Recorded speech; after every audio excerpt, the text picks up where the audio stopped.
English Shorthand Dictation Exercise number 43. Dictation speed 140 words per minute. Ready? Start. The India Meteorological Department has said that heat wave conditions are very likely to continue in northern plains of India till the end of May.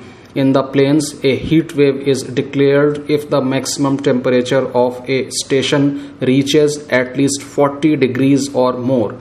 In the last few years, heat waves have emerged as a major severe weather event in India. 23 states were affected in 2019. This shows the increasing severity of heat waves as a lesser number of 19 states had been affected in 2018. The number of heat waves days in a year and its severity is expected to increase in the future thanks to the climate crisis. In India, more than 6,000 people have died because of heat waves since 2010. The maximum number of deaths in the last decade was in 2015, when 2,040 people died. However, data does not capture the actual number of deaths due to heat waves. This is because while deaths due to heat stroke and heat exhaustion are recorded, overheating of a human body can also lead to organ failure, stroke, and cardiac arrest. These are seldom recorded as heat wave deaths. The National Disaster Management Act 2005 and the National Policy on Disaster Management 2009 also do not have heat waves in the list of natural calamities, though they are the third biggest natural causes of deaths.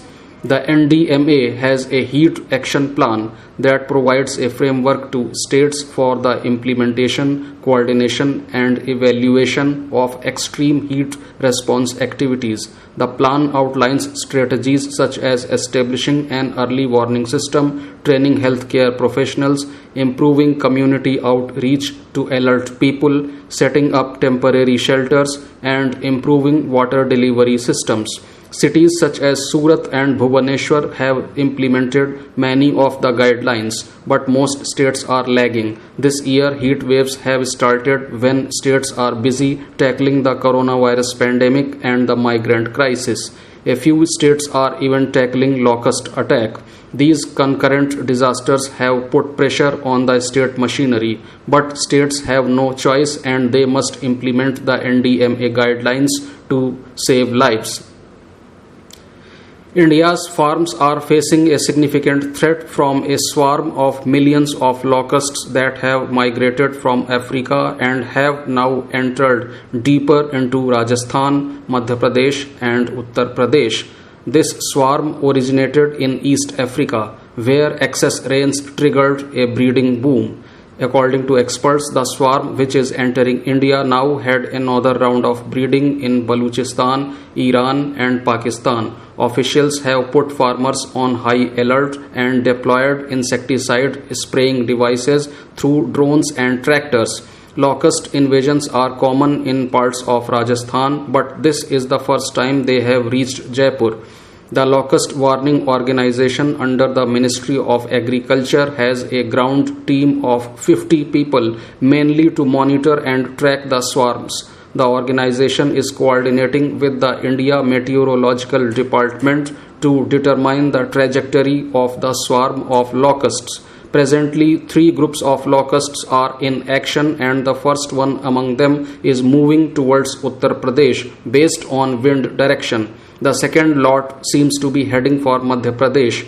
The third group is in Jaipur region. Locusts can fly up to 150 kilometers in a day. Locust swarms can cover extremely large areas, which can sometimes be extremely remote and difficult to access. The Food and Agriculture Organization monitors locust swarms on a 24-hour basis and provides forecasts and early warnings, alerts on the timing, scale, and location of movement. Locust invasions are known to cause a considerable drop in agricultural output. As per the Food and Agricultural Organization, a 1 square kilometer swarm can eat as much as 35,000 people in terms of weight in a single day. Locusts do not attack people or animals. There is no evidence that suggests that locusts carry diseases that could harm humans. According to some assessments, the locust outbreak this time is linked to climate change and unusual rain. Traditional chemicals are used to control their numbers. Now, nature-based biopesticides are also available as a less harmful alternative for controlling outbreaks. The trail of death and devastation that cyclone Amphan has left in West Bengal and Odisha demonstrate once again the fragile state of eastern coastal states during the storm season. More than 70 people are dead in Bengal and normal life is paralyzed for millions in Kolkata and in the rural areas of both the states. It was anticipated that the Amphan would be a terrible disaster, but even with reliable forecasts of its movements since May 16 and the preparatory moves by the national and state disaster response force units, the impact has been catastrophic.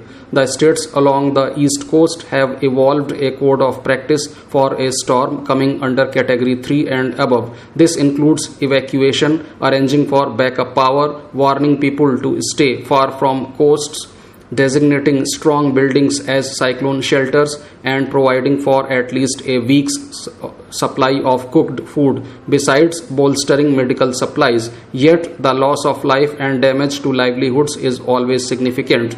This time has been no different, and the center and the governments of the affected states must help people pick up their lives again. There is an additional challenge, as thousands of people have been moved to crowded shelters where the coronavirus pandemic poses a continuing threat.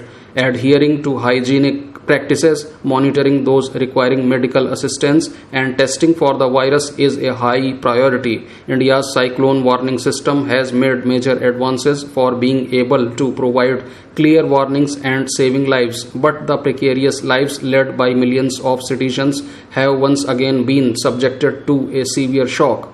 Many laborers and workers who were working in distant states have just returned to Odisha and Bengal in the wake of economic paralysis caused by the pandemic. They need sustained support after the storm. The Chief Minister of West Bengal has appealed for strong support from the center. The state must be provided help to overcome the double jeopardy of the pandemic and the cyclone. Encouragingly, some vital activities such as functioning of the Kolkata airport were restored a day after the cyclone struck. This facilitated the movement of essentials and deployment of additional NDRF personnel to restore normalcy. The challenge is to provide prefabricated facilities for safe shelters in outlying areas such as the Sundarbans. While the battle against the virus may yet be won sooner or later, India must strengthen its response capabilities for a never-ending cycle of storms along its coastline. Overseas citizens of India are being slowly allowed to return to their country of origin. Following the pandemic-induced entry ban placed on OCI holders, there should be some introspection on the future of OCIs. Overseas citizen was always a misnomer, as a holder did not have a status anything close to citizenship. They did not carry Indian passports, had no political rights, and faced restrictions such as being disallowed to buy agricultural land. The fate of OCI holders has made it clear that this is just a long-term visa with minor economic benefits grafted on a traveling convenience, but not much more. The OCI regime needs to be reformed so that it fulfills the promise of its name. Many of the economic restrictions on an OCI holder make little sense in an age when India is chasing foreign capital and investment. Holders should have the same financial and commercial freedoms enjoyed by an Indian citizen. More ambitiously, a pathway should be laid out with the idea of making OCI the basis for genuine dual citizenship. Given the size of the Indian diaspora, their economic and technological contribution, and the government's embrace of ethnic nationalism, this should be a natural policy progression. The Citizenship Amendment Act has normalized the principle of prioritized immigration. Dual citizenship can be initially negotiated with certain countries and weighted in favor of those with educational or economic qualifications. Over a period of time, as India becomes more comfortable with the idea, it should be expanded and treated as a natural component. The OCI system is at the crossroads. It needs to either change its name to fit its present status as a glorified visa or become a precursor to a passport bridge between India and its friends.